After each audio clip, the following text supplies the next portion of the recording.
بسم اللہ الرحمن الرحیم۔ آسمان اور زمین کے درمیان موجود ہر شے فنا ہو جاتی ہے مگر تاریخ زندہ رہتی ہے۔ احرام کی تصویروں کو دیکھ کر یہ سوال ذہن میں آتا ہے کہ ہزاروں سال پہلے جب انسان کا علم اور وسائل محدود تھے، اس نے ایک صحرا میں اتنے عظیم مقبرے جن میں ٹنوں وزنی پتھر استعمال ہوئے کیسے تعمیر کیے۔ صدیوں سے تاریخ دان اس سوال کا جواب ڈھونڈنے کی کوشش کر رہے ہیں۔ جہاں مطالعہ سے نئے پہلو سامنے آئے ہیں، وہاں ان اہراموں کی وراثت کے حوالے سے بھی کئی تنازع کھڑے ہو گئے ہیں۔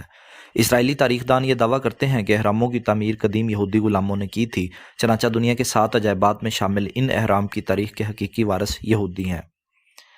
اس سوال کا جواب جاننے کے لیے آئیے تاریخ کا جائزہ لیتے ہیں۔ اہرام مصر میں واقع قدیم تعمیراتی ڈھانچے ہیں۔ اب تک تقریباً 118 مصری اہراموں کی نشاندہی کی جا چکی ہے۔ تقریباً 80 اہرام ریاست کش کے اندر واقع ہیں، جو اب جدید ملک سوڈان میں واقع ہے۔ جدید مصر میں واقع اہراموں میں زیادہ تر ملک کے فرعونوں اور ان کے ساتھیوں کے پرانی اور درمیانی بادشاہی کے ادوار میں مقبرے کے طور پر بنائے گئے۔ قدیم ترین مصری اہرام میفمس کے شمال مغرب میں سقارا میں پائے جاتے ہیں۔ مصر کے سب سے مشہور اہرام وہ ہیں جو گیزا میں پائے جاتے ہیں۔ گیزا کے کئی اہرام کا شمار اب تک کی سب سے بڑی تعمیرات میں کیا جاتا ہے۔ خوفو کا اہرام مصر کا سب سے بڑا اہرام ہے۔ یہ قدیم دنیا کے 7 عجائبات میں سے ایک ہے جو اب بھی موجود ہے۔ یہ تقریباً 2000 سال کا قدیم ترین عجوبہ ہے۔ فرعون سنوفرو کا بیٹا خوفو 2566 تا 2599 کاف می میں مصر پر حکمران رہا۔ اس نے مصری تاریخ کا سب سے مشہور اور عظیم الشان حرم تعمیر کروایا۔ حرم کی تعمیر سے قبل درست زمین کی تلاش پہلا مرحلہ تھا، کیونکہ اس کے ماہر تعمیرات کو ایسی زمین درکار تھی جو کثیر المنزلہ عمارت کا بوجھ برداشت کر سکے، لہٰذا انہیں قاہرہ کے نزدیک گیزا سب سے موزوں مقام لگا۔ تقریباً 4700 سال قبل کے معماروں نے اہرام بناتے وقت ریاضی کے اصولوں کو سامنے رکھا تھا۔ ماہرین نے جب ان مقبروں کی تعمیر اور اس میں استعمال ہونے والے پتھر اور اس کے ڈیزائن کا مطالعہ کیا تو کئی حیرت انگیز انکشافات ہوئے۔ اس سب سے بڑے مقبرے کی اونچائی تعمیر کے وقت 481 فٹ تھی۔ وقت کی بوسیدگی نے اس کی اونچائی 30 فٹ کم کر دی، لیکن اس کے باوجود اس عمارت کو 43 صدیوں تک کرۂ ارض کی سب سے اونچی عمارت ہونے کا اعزاز حاصل رہا۔ 1300 عیسوی میں 160 میٹر بلند لنکن کیتھیڈرل نے اس سے بلند ترین عمارت کا اعزاز چھینا۔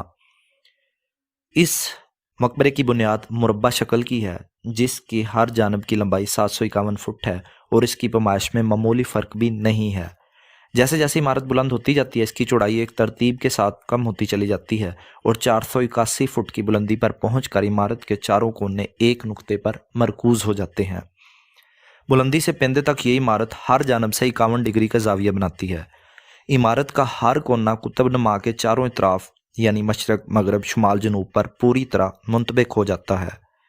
مقبرے کی تعمیر میں تقریباً 20 لاکھ پتھروں کے بلاک استعمال ہوئے۔ پتھر کے ہر بلاک کا وزن 2 ٹن سے زیادہ ہے۔ مقبرے کے اطراف میں اتنے پتھر موجود ہیں کہ ماہرین کا اندازہ ہے کہ اس سے مقبرے کے گرد 10 فٹ اونچی 4 دیواری بنائی جا سکتی ہے۔ مقبرے کے شمالی جانب داخلی دروازہ ہے۔ مقبرے کے اندر بے شمار راہداریاں اور کمرے ہیں۔ عمارت کے مرکز میں بادشاہ کا کمرہ ہے، جس میں سرخ پتھر کا چبوترا ہے۔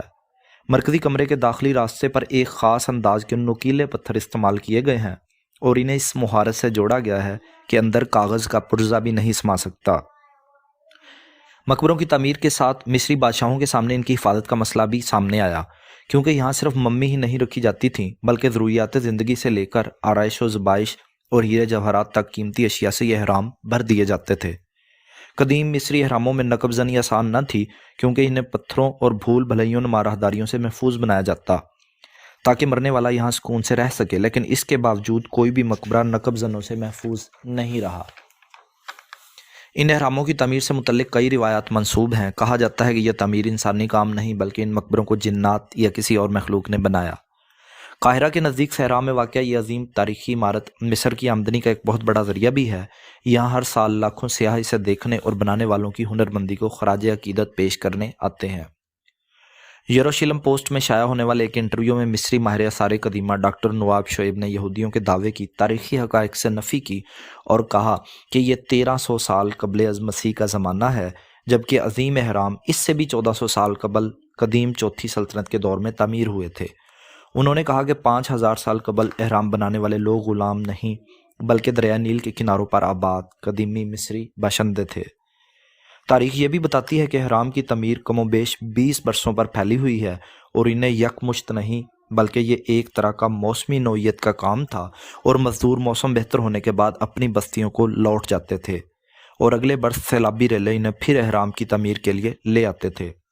ان مقبروں کو دیکھ کر یہ بھی خیال آتا ہے کہ ان مقبروں کو تعمیر کرنے والے بھی تو اپنے فن کے دیوتا تھے۔